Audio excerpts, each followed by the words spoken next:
Hello, good morning. GCC में आपका स्वागत है। मैं आपकी बायोलॉजी की टीचर निखत परवीन। आज आपको बिहार बोर्ड की 12th की मोस्ट इम्पोर्टेंट क्वेश्चन जो 2023 एग्जामिनेशन में पूछे जाएंगे उन क्वेश्चंस की तैयारी कराऊंगे, जिसमें हमारा पहला टॉपिक रहेगा अंतर वाले क्वेश्चंस। क्योंकि प्रत्येक वर्ष लगभग 6 से 8 अंक के प्रश्न पूछे जाते हैं, तो जो मैं आपको बता रही हूँ वो बहुत ही इम्पोर्टेंट है, इसलिए इस पर आप कमांड कर लोगे। तो चलिए स्टार्ट करती हूँ। तो आपका फर्स्ट क्वेश्चन है, मत चक्र तथा ऋतुस्राव चक्र में अंतर बताएं। मत चक्र और ऋतुस्राव चक्र में अंतर पूछ रहा है आपसे। मत चक्र नॉन प्राइमेट्स स्तनधारियों में पाए जाने वाले चक्र को मत चक्र कहा जाता है। नॉन प्राइमेट्स स्तनधारी का मतलब हो गया जैसे कि आपका गाय, कुत्ता, भैंस, ये सब नॉन प्राइमेट स्तनधारी में आते हैं। तो नॉन प्राइमेट्स स्तनधारी के अंदर जो चक्र चलती है उसको बोलते हैं मत चक्र। ऋतुस्राव चक्र क्या है? तो प्राइमेट स्तनधारियों में, यानी कि आपका मनुष्य जैसे हम लोग हो गए, बंदर, गोरिल्ला, चिंपैंजी, इसमें जो चक्र होती है उसको बोलते हैं ऋतुस्राव चक्र। प्राइमेट स्तनधारी में पाए जाने वाले चक्र को ऋतुस्राव चक्र कहते हैं, और नॉन प्राइमेट्स स्तनधारियों में पाए जाने वाले चक्र को मत चक्र कहते हैं। जैसे इसमें गाय, कुत्ता, हिरण हो गया, और ऋतुस्राव चक्र का एग्जाम्पल अगर देखें तो हो गया आपका मनुष्य, बंदर और गोरिल्ला हो गया। ये ऋतुस्राव चक्र में क्या होता है, और आप बता सकते हो इसमें अंतर कि इसमें क्या होती है, गर्भाशय की जो आंतरिक भित्ति होती है वह मृत अंडाणु, म्यूकस, रक्त के साथ योनि के माध्यम से बाहर निकलते हैं। लेकिन मत चक्र में क्या होता है, कोई भी मतलब रस स्राव बाहर निकलता नहीं है, वह उसके अंदर ही अवशोषित हो जाती है। तो ये था आपका मत चक्र और ऋतुस्राव चक्र में अंतर। नेक्स्ट क्वेश्चन है आपका, स्पर्मेटोजेनेसिस एवं ooजेनेसिस में अंतर बताएं। स्पर्मेटोजेनेसिस और ooजेनेसिस में अंतर। स्पर्मेटोजेनेसिस की क्रिया विरसन में होती है और ooजेनेसिस की क्रिया अंडाशय में होती है। स्पर्मेटोजेनेसिस के फलस्वरूप प्राइमरी और सेकेंडरी स्पर्मेटोसाइट्स बनते हैं, और ooजेनेसिस के फलस्वरूप क्या होती है, आपका प्राइमरी और सेकेंडरी ooसाइट के साथ साथ ध्रुवीय पिंड भी बनते हैं, यानी पोलर बॉडी भी बनती है। पहला तो आपका स्पर्मेटोजेनेसिस जो होती है वो कहाँ होती है, विरसन में होती है, ये इंपॉर्टेंट है आपका। ooजेनेसिस कहाँ होती है, अंडाशय में होती है। स्पर्मेटोजेनेसिस के फलस्वरूप क्या होता है, आपका प्राइमरी और सेकेंडरी स्पर्मेटोसाइट्स बनते हैं, जबकि ooजेनेसिस के फलस्वरूप क्या होती है, आपका प्राथमिक और द्वितीयक, यानी प्राइमरी और सेकेंडरी ooसाइट तो बनते ही है, इनके साथ साथ जो है आपका पोलर बॉडी भी बनते हैं, यानी ध्रुवीय पिंड भी बनते हैं। नेक्स्ट अंतर है आपका, स्पर्मेटोजेनेसिस में क्या होती है, जो सेकेंडरी स्पर्मेटोसाइट्स होते हैं उनसे 4 अगुणित स्पर्म का निर्माण होता है। सेकेंडरी स्पर्मेटोसाइट से 4 अगुणित स्पर्म का निर्माण होता है, जबकि इसमें सेकेंडरी ooसाइट से केवल एक ही अगुणित अंडाणु बनते हैं। तो ये आपका अंतर हो गया स्पर्मेटोजेनेसिस और ooजेनेसिस में। अब नेक्स्ट क्वेश्चन है आपका, हेक्रोगेमी और डाइकोगेमी में अंतर स्पष्ट करें। हेक्रोगेमी और डाइकोगेमी, तो आपका इधर हेक्रोगेमी है, इधर डाइकोगेमी है। हेक्रोगेमी ये क्या है, एक भौतिक क्रियाविधि है। हेक्रोगेमी क्या है, आपका भौतिक क्रियाविधि है, जबकि डाइकोगेमी जो होती है वो आपका जैविक क्रियाविधि होती है। हेक्रोगेमी में एंथर और स्टिग्मा, एंथर यानी आपका हिंदी में बोलें तो परागकोश, स्टिग्मा मतलब वर्तिकाग्र। तो परागकोश और वर्तिकाग्र जो होती है भिन्न भिन्न स्थान पर स्थित होते हैं, अलग अलग स्थान पे होते हैं।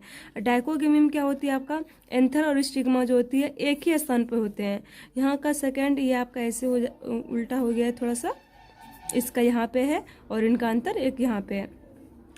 तो परागकोश और वर्तिकाग्र यानी एंथर और स्टिग्मा अलग अलग स्थान पे होते हैं, किसमें, हेक्रोगेमी में, और एंथर और स्टिग्मा एक ही स्थान पे होते हैं, किसमें, डाइकोगेमी में। नेक्स्ट आपका है, इसमें एंथर और स्टिग्मा के बीच कोई भी प्राकृतिक रोध उपस्थित होता है, इसमें कुछ प्राकृतिक रोध होती है, लेकिन डाइकोगेमी में क्या होती है, कोई प्राकृतिक रोध उपस्थित नहीं होता है। हेक्रोगेमी में परागकोश और वर्तिकाग्र यानी एंथर और स्टिग्मा का परिपक्वन जो होता है, परिपक्व जो होती है, परिपक्वन काल जो है वह एक होता है, यानी एक ही टाइम में जो है ये दोनों परिपक्व हो जाता है। लेकिन डायकोगेमी में क्या होती है, एंथर और स्टिग्मा का जो परिपक्वन काल है वो अलग अलग होता है, अलग अलग टाइम में, यानी कि एंथर किसी और टाइम में परिपक्व होता है तो स्टिग्मा बाद में होती है, यानी अलग अलग टाइम में होता है, दोनों एक टाइम में परिपक्व नहीं होता है। तो ये तो था आपका हेक्रोगेमी और डायकोगेमी में अंतर। नेक्स्ट आपका क्वेश्चन है अंतर वाला, एक बीजपत्री एवं द्विबीजपत्री बीजों में अंतर बताएं। एक बीजपत्री और द्विबीजपत्री। एक बीजपत्री बीज में क्या होते हैं, केवल आपका एक बीज होते हैं और केवल आपका एक बीज होता है। द्विबीजपत्री बीज में 2 बीजपत्र पाए जाते हैं।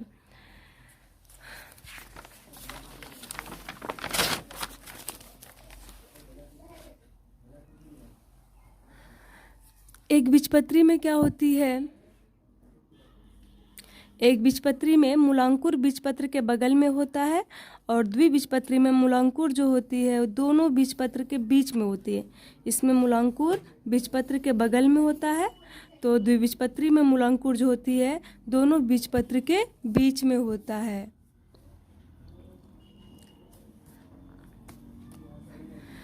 एक बीजपत्री बीज जो होती है प्रायः भ्रूणपोष युक्त होती है और द्विबीजपत्री बीज जो होती है भ्रूणपोष रहित होती है, यानी द्विबीजपत्री बीज में भ्रूणपोष नहीं होता है और एक बीजपत्री बीज में क्या होती है, भ्रूणपोष होती है। भ्रूणपोष तो आप समझ रहे हो, भ्रूणपोष जिसको आप बोलते हो एम्ब्रायो सेक बोलते हो, सॉरी एम्ब्रायो सेक ने एंडोस्पर्म जिसको बोल सकते हैं, भ्रूणकोष का इंग्लिश हो गया एम्ब्रायो सेक। तो भ्रूणकोष का निर्माण कैसे होता है, नर युग्मक आपका जब द्वितीयक केंद्रक के साथ संलयित होती है तो भ्रूणकोष का निर्माण करता है और ये भ्रूणकोष जो होती है आपका कैसा होता है, त्रिगुणित होता है, 3n होती है। ये भी आपका क्या होता है, 3n होता है। तो इसमें तो खैर द्विबीजपत्री बीज में तो भ्रूणकोष होता ही नहीं है और एक बीजपत्री बीज में भ्रूणकोष होता है। नेक्स्ट क्वेश्चन है आपका, एक संकर एवं द्विसंकर क्रॉस में अंतर स्पष्ट करें। एक संकर और द्विसंकर क्रॉस में अंतर, एक संकर क्रॉस और द्विसंकर क्रॉस में। तो एक संकर किसको बोलते हैं, इकाई लक्षणों के आधार पर जब इकाई लक्षण, इसमें मेन चीज़ यही है आपका, इकाई लक्षणों के आधार पर जब 2 पौधों के बीच का संकरण एक संकर क्रॉस कहलाता है। इकाई लक्षण के आधार पर जब 2 पौधों के बीच क्रॉस कराते हैं तो उसको बोलते हैं एक संकर क्रॉस। और जब 2 पौधों का संकरण 2 विपरीत जोड़ों के लक्षणों के आधार पर कराया जाता है तब उसे द्विसंकर क्रॉस कहा जाता है। यानी 2 पौधा है, उनके बीच जो क्रॉस कराई जा रही है 2 विपरीत जोड़ों के लक्षणों के आधार पर कराई जा रही है। 2 लक्षण लिया गया इसमें। और एक संकर क्रॉस में क्या होती है, एक लक्षण के आधार पे, इकाई लक्षण के आधार पे। तो आपका जैसे कि अगर बात करें हम लंबाई के लिए, लंबे एवं नाटे पौधे का संकरण एक संकरण कहलाती है। इसमें सिर्फ एक लक्षण लिया गया लंबाई, और इसमें देखो आप लिया गया है 2 लक्षण लिया गया है। एक तो बीज का आकार लिया गया, उनके साथ साथ आपका बीज का रंग भी लिया गया है।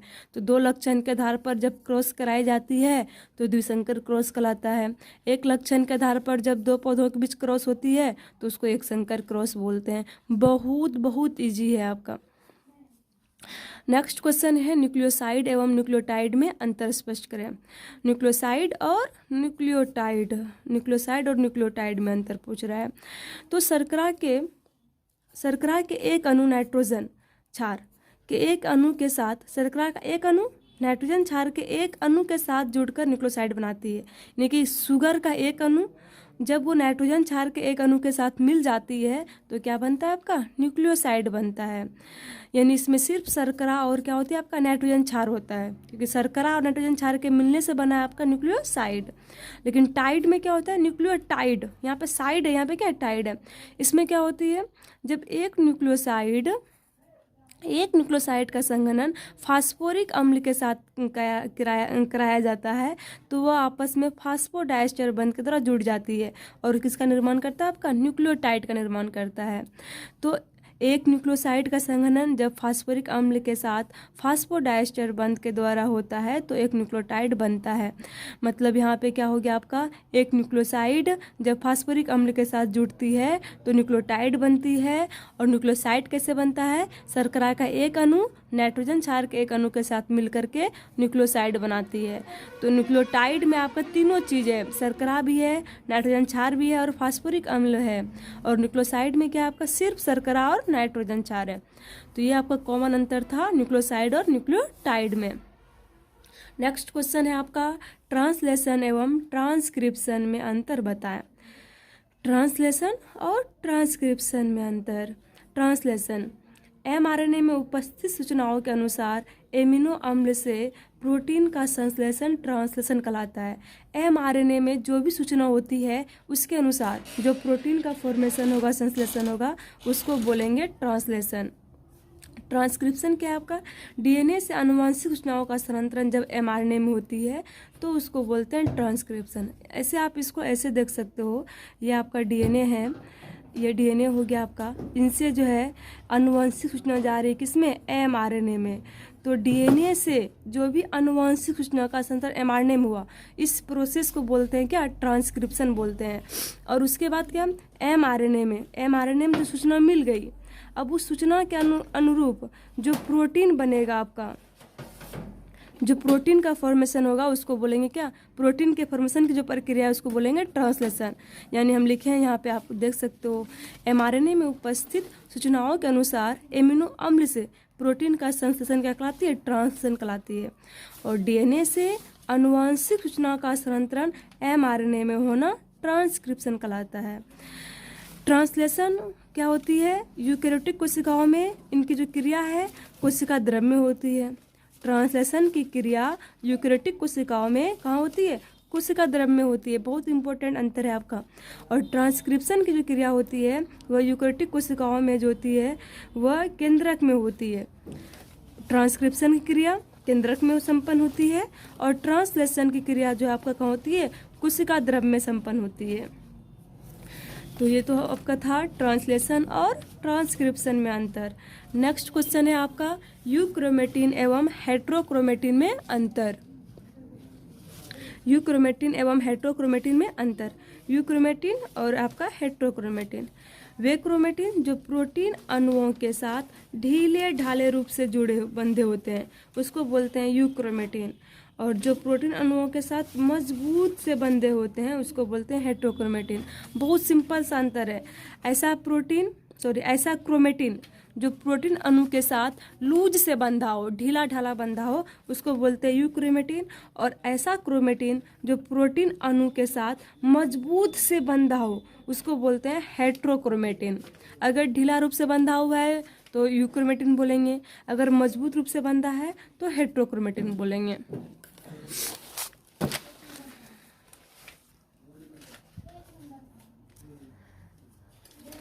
नेक्स्ट अंतर है इसमें, इस प्रकार के क्रोमेटिन का अभिरंजन हल्के रंग का होता है।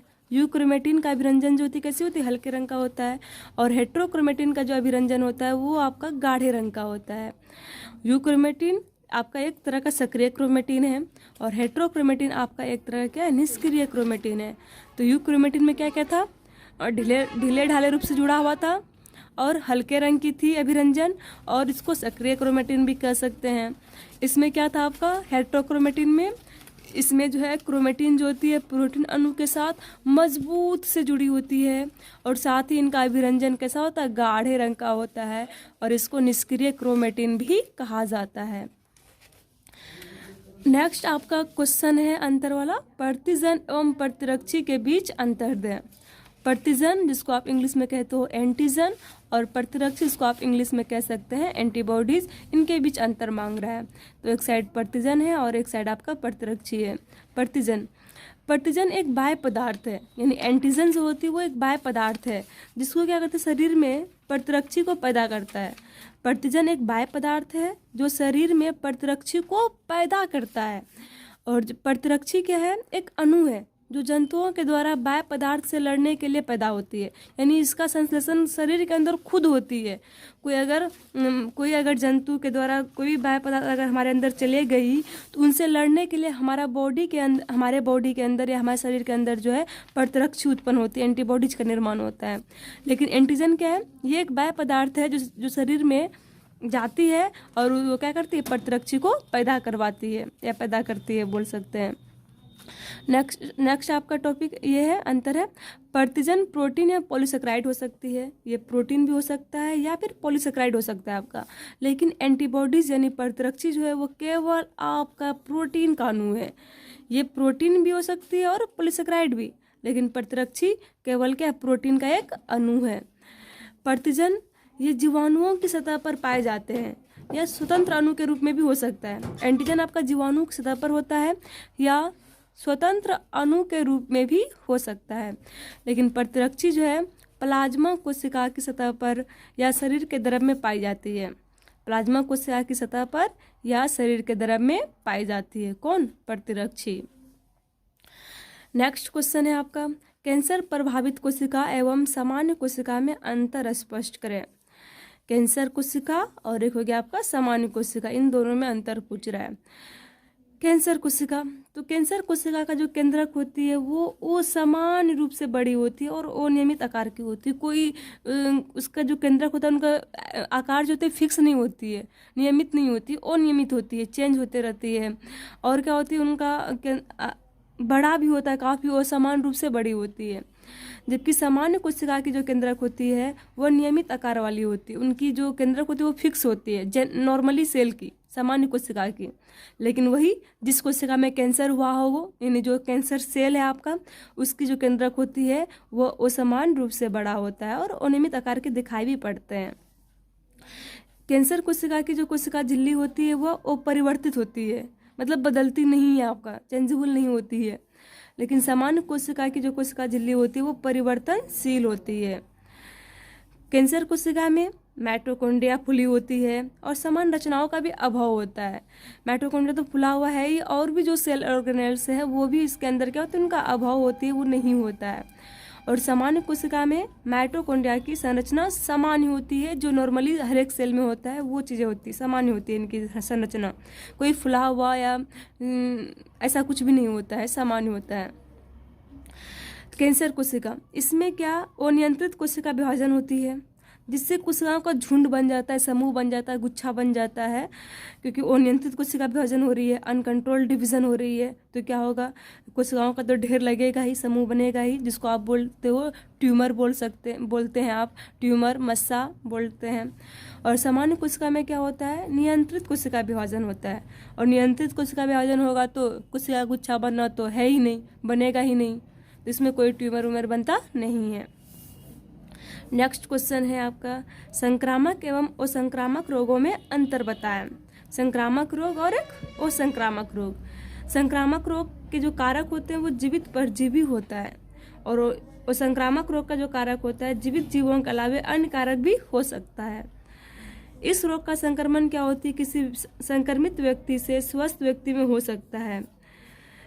ये रोग एक व्यक्ति से दूसरे व्यक्ति में नहीं फैलता है। यानी संक्रामक रोग में जिस व्यक्ति को संक्रामक रोग हुआ हो, अगर वो किसी स्वस्थ व्यक्ति के संपर्क में आता है तो वह स्वस्थ व्यक्ति भी उस रोग से ग्रसित हो जाता है, हो सकता है। लेकिन वो संक्रामक रोग में क्या होता है, ऐसी कोई बातें नहीं होती है कि जो है हमको अगर कोई रोग है तो मेरे सामने अगर स्वस्थ व्यक्ति है तो उनके संपर्क में है, उनके साथ खा पी रहे हैं तो उनको भी रोग हो जाए, ऐसा कुछ नहीं होता है वो संक्रामक रोग में। लेकिन अगर संक्रामक रोग है तो जो आप उनके साथ अगर रह रहे हैं, खा पी रहे हैं, संपर्क में हैं, कुछ भी है, तो जो है उनको भी हो सकता है। तो संक्रामक रोग अगर एग्जाम्पल की बात करें तो हम उदाहरण तो आपका हो गया जैसे कि टाइफाइड हो गया, हैजा हो गया, ये सब आपका संक्रामक रोग है। और लेकिन वो संक्रामक रोग में हार्मोन की गड़बड़ी से जितने भी रोग होते हैं, जैसे डायबिटीज, आपको इसको शुगर बोलते हो, ये सब किस में आते हैं, आपका वो संक्रामक रोग में आते हैं। नेक्स्ट आपका क्वेश्चन है,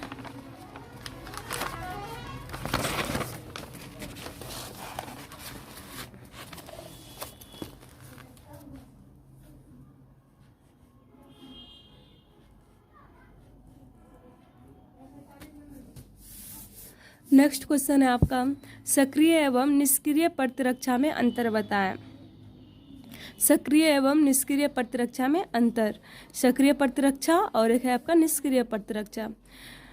सक्रिय प्रतिरक्षा में क्या होता है, इसमें स्वयं शरीर की कोशिकाएं संक्रमण के विरुद्ध एंटीबॉडीज उत्पन्न करती है। खुद शरीर की कोशिकाएं संक्रमण के लिए लड़ने के लिए क्या करती है, एंटीबॉडीज उत्पन्न करती है। और निष्क्रिय प्रतिरक्षा में क्या होता है, किसी जीव के शरीर के अंदर यानी अन्य जीवों के शरीर में विकसित एंटीबॉडीज को एंटीजन के प्रभाव को नष्ट करने के लिए अन्य जीव के शरीर में निवेशित करते हैं। मतलब किसी अलग जीव में जो विकसित हो रहा है एंटीबॉडी उससे उसे निकालते हैं और फिर दूसरे जीवों में जिसमें आवश्यकता है उस एंटीबॉडीज की उसको डालते हैं। तो वो किस में होती है? निष्क्रिय प्रतिरक्षा में। यानी निष्क्रिय प्रतिरक्षा में दूसरे जीवों में विकसित हो रहे एंटीबॉडीज को लेते हैं और फिर उसको दूसरे जीवों में डालते हैं जिसमें उनकी आवश्यकता है उसमें हम डालते हैं।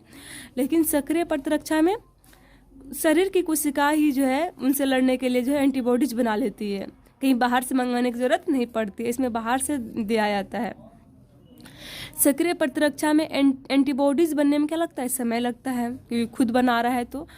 और निष्क्रिय प्रतिरक्षा में क्या होती है? तुरंत क्रियाशील होती है एंटीबॉडीज। बाहर से बना हुआ चीज़ दिया जा रहा है तो क्रियाशील तो तुरंत होगी ही, लेकिन इसमें तो एंटीबॉडीज बनने में समय ही लगता है। और सक्रिय प्रतिरक्षा हानि रहित होती है, कोई हानि नहीं होता है और ये फिर अस्थायी भी होती है। लेकिन निष्क्रिय प्रतिरक्षा की बात किया जाए तो इसमें खतरे की भी संभावना होती है और ये अस्थायी भी नहीं होता है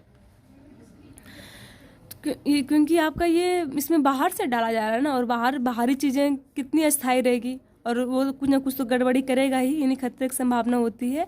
यानी आपका इसमें होता क्या है कि वो जो एंटीबॉडीज को डाला जाता है बाहर से तो वह जो है उसके प्रति जो अनुक्रिया करती है उसके फलस्वरूप जो कुछ खतरे की संभावना होती है इसमें निष्क्रिय प्रतिरक्षा में। नेक्स्ट क्वेश्चन है आपका, मत्स्य पालन एवं जलीय संवर्धन में अंतर स्पष्ट करें। मत्स्य पालन और जलीय संवर्धन। जलीय संवर्धन, मत्स्य पालन।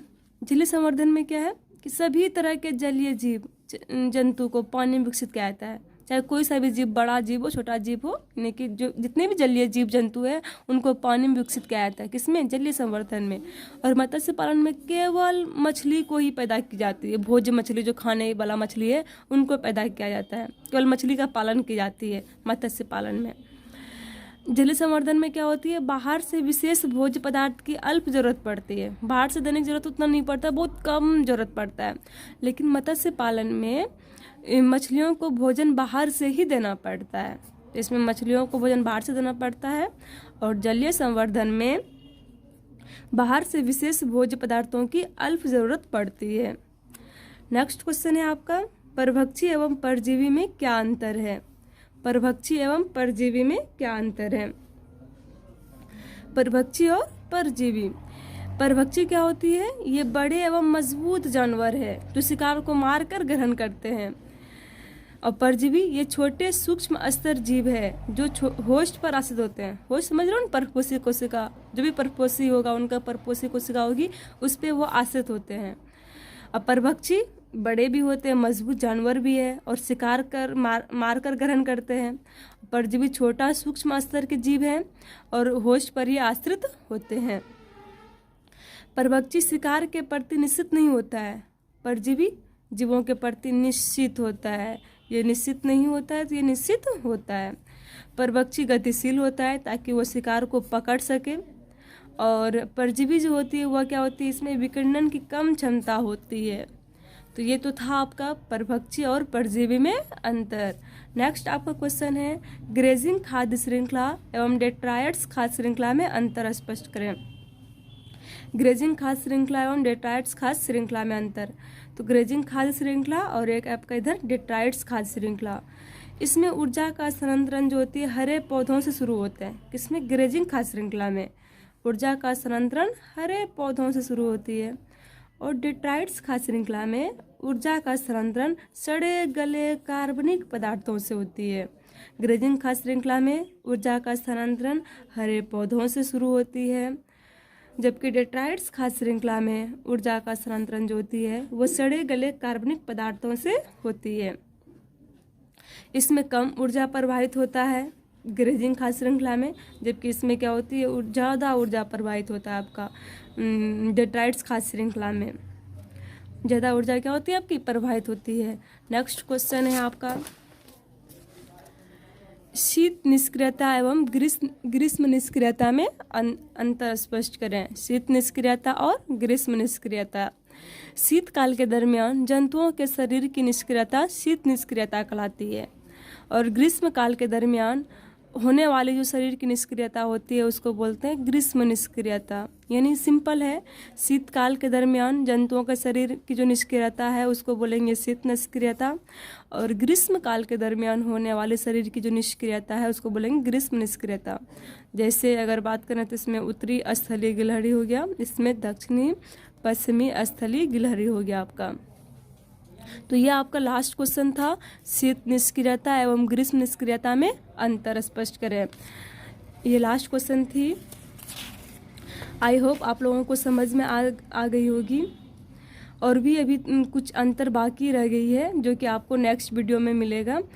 ये सभी अंतर आपके एग्ज़ाम को देखकर बनाई हूँ मैं, और ये बहुत बहुत ज़्यादा इम्पोर्टेंट है आपका, और ये ज़रूर आप लोग इसमें कमांड करोगे, इसको याद करोगे।